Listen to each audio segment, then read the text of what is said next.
Assalomu alaykum, qadrli obunachilarimiz. Mana navbatdagi issiqxonamizga ham keldik. Mana damlanadigan issiqxonamiz. Mana hozir yangi boshlandi. Damlash jarayoni ketmoqda. Damlash mana 2 minut ishlabdi. Hozir bu yerda damlanib ko'rishingiz mumkin.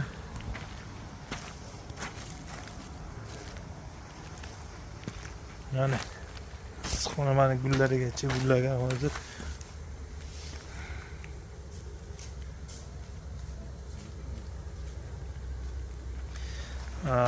Hozir mana gradusini ko'rishimiz mumkin. 15 yer osti ekan.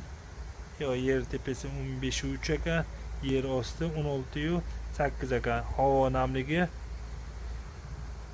56% ekan. Namlik.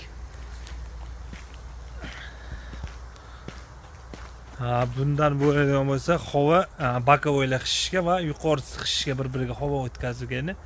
Xuddi mana qarshi tarafimizda ham bor. Bu tarafda ham xuddi yo'llar bokovoylar qishishga. Hozir yangi sinov jarayoni ketmoqda. Hozir yangi o'rnatilgan nasoslarni.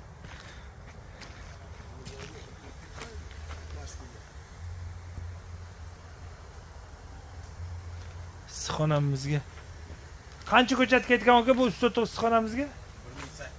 1800 ta ko'chat ekilgan. Sorti qanaqa aka bu sorti?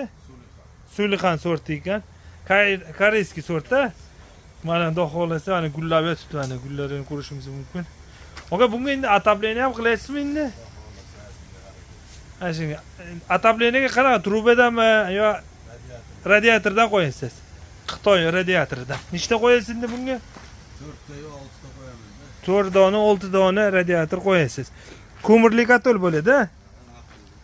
Aqlli shu uch yonidagi katol. Mana ko'rishimiz mumkin. Xudo xolasa katol qo'yib olsangiz, mana quluplarni xudo xolasa mevasi ham pishakkan-da. Yangi yilga chiqaramiz. Yangi yilga o'zi pishib qoladi xudo xolasa. Bunga oga ayri ham qo'yasizmi changlatishga? Qo'yasiz. Xudo xolasa mana. Yonni ochish uchun ayri o'zi kirib turibdi. Hozir kunduz ochib o'tkazasiz. Issiqda ochib o'tkazasiz, o'zi ayrilar tashqaridan kirib